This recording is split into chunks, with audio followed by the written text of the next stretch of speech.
God created the world in 6 days, but it took 14 billion years for it to assemble. I'll explain it to you in a second.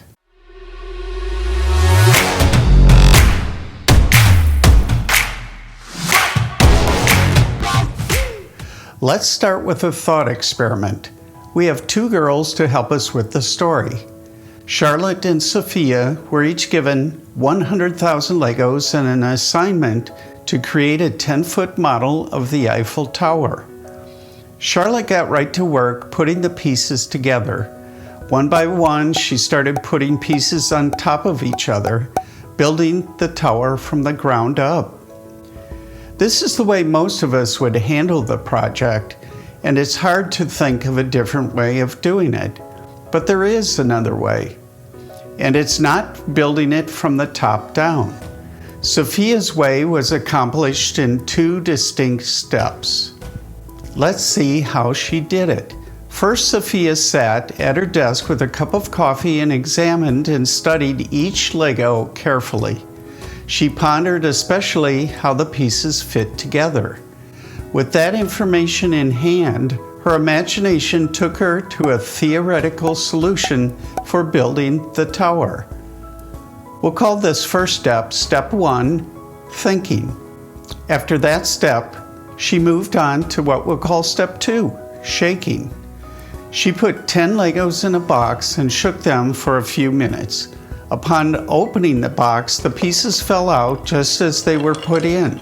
That's not what she was hoping for, but she tried again and again, and finally she poured out the Legos, and yes, there it was.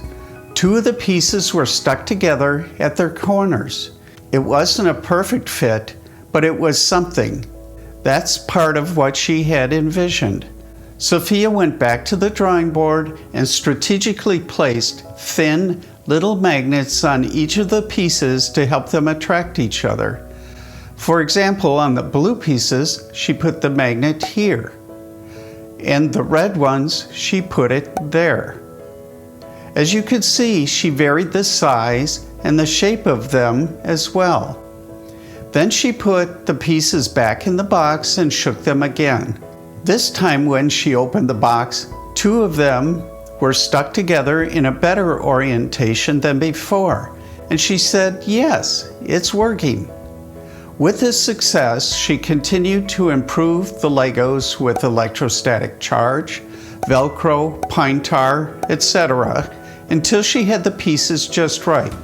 Then she put the entire set of 100,000 new and improved pieces into a huge box and shook them for a couple hours. When the box was open, a 10-foot model of the Eiffel Tower fell out. This just happened as Charlotte was placing the last piece on the top of her model. God's Lego project wasn't the Eiffel Tower, but the universe. Like Sophia, he created the universe in 2 basic steps, thinking and shaking. In the first step, he spent a lot of effort at the drawing board thinking about the pieces.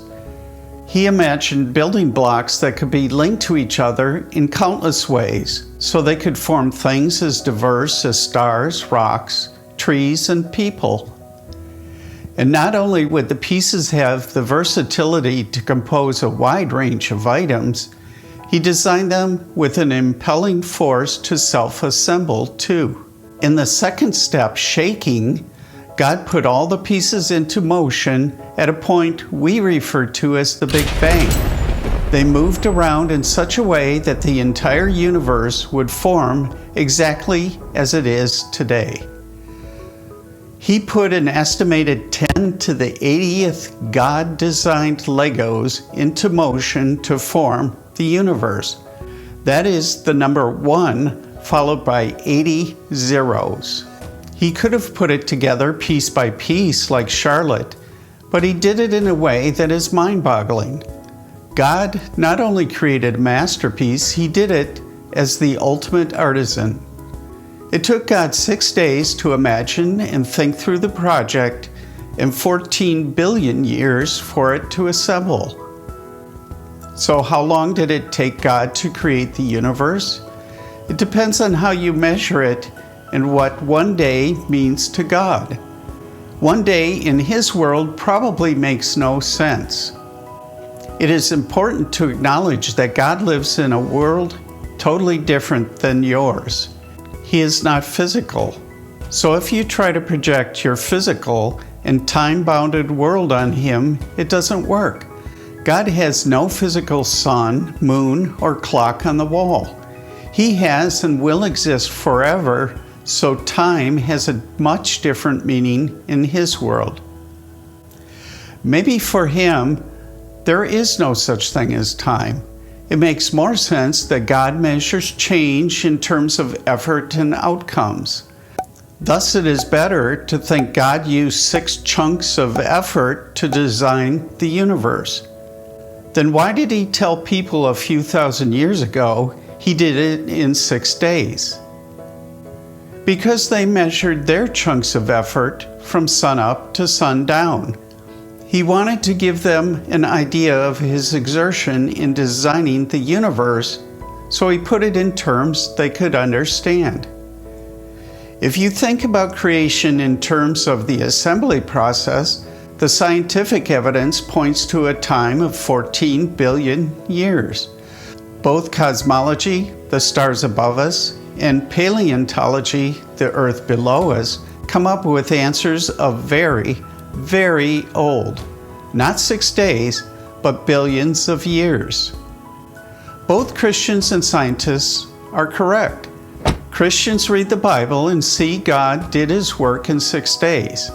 Scientists look at the physical world and see that it took billions of years to form. Both of them are correct. It's just a matter of how you measure it. However, with this idea of creation, other questions arise. For example, if man slowly took shape over millions of years on the earth, how does the story of Adam and Eve fit in? I'll explain that soon. Until then, please leave your questions and comments below or contact me at my email address. I'll see you in the next video. Remember, humility, thanks, and joy.